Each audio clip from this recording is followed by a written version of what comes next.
Saudara, firman Tuhan terambil di dalam 1 Tesalonika pasalnya yang kelima, ayat yang ke-18 berkata demikian. Mengucap syukurlah dalam segala hal, sebab itulah yang dikehendaki Allah di dalam Kristus Yesus bagi kamu. Saudara, mengucap syukur ketika kita sehat, itu mudah. Ketika kita sukses, mudah. Ketika kita mencapai prestasi, itu sangat mudah. Tetapi ketika keadaan itu sebaliknya, ketika kita sakit, untuk mengucap syukur sesuatu hal yang sulit, bukan? Ketika kita terpuruk, untuk mengucap syukur bagaimana mungkin? Lalu ketika kita tidak mencapai prestasi, justru kita ini gagal. Bagaimana mungkin kita bersyukur? Maka itu, apakah firman Tuhan ini relevan di dalam kehidupan kita? Khususnya ketika kita sedang mengalami berbagai macam kondisi. Terlebih lagi di dalam masa pandemi ini. Bagaimana mungkin kita bisa bersyukur kepada Tuhan? Nah, apakah firman Tuhan ini tidak relevan? Saudara, di tangan saya ada uang 2.000 rupiah. Ya, lalu ada uang 10.000 rupiah.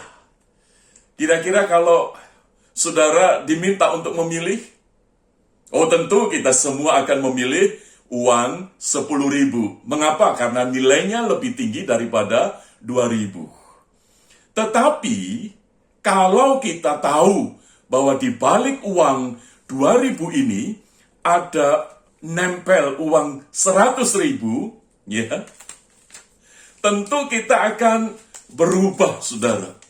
Kenapa? Karena di balik 2.000 ada uang 100.000.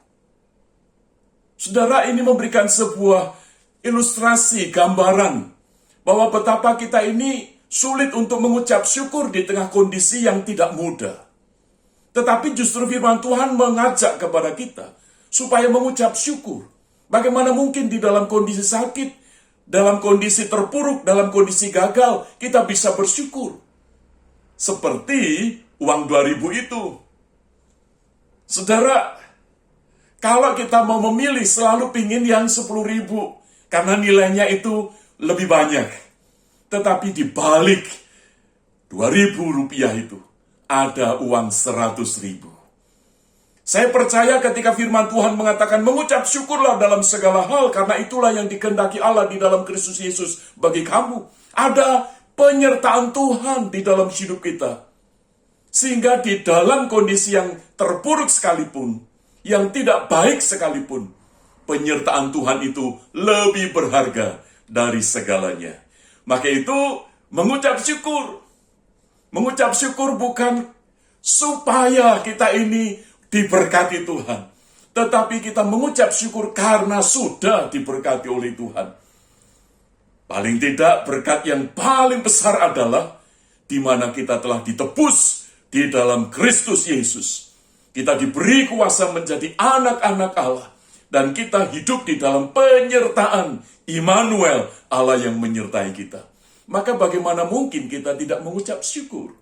Dalam keadaan apapun, biarlah kita tetap mengucap syukur. Karena melalui mengucap syukur, kita boleh tetap dikuatkan iman kita. Kita boleh tetap bisa mempersaksikan kasih Kristus di tengah segala keadaan. Maka itu biarlah kita mengucap syukur dalam segala hal. Tuhan Yesus memberkati kita semua. Amin. Mari kita berdoa. Bapa Surgawi, kami mengucap syukur karena hidup kami ada di dalam pemeliharaan-Mu.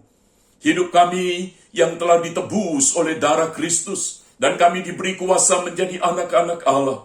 Sehingga hidup kami pada saat ini bukan tergantung dari keadaan kami, tetapi hidup kami adalah tergantung daripada Tuhan yang menopang kami.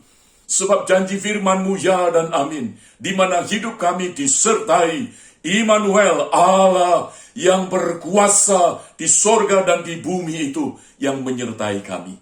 Maka biarlah dalam segala keadaan kami boleh tetap mengucap syukur kepada Engkau. Berkatilah setiap kami ya Bapa. Dan ketika kami ada di dalam kebenaran firman-Mu, jadikanlah kami berkat bagi orang-orang di sekitar kami, di tengah keluarga kami, di tengah pekerjaan kami, di tengah masyarakat, di tengah pelayanan kami. Terpujilah Engkau Bapa, di dalam nama Tuhan Yesus Kami berdoa.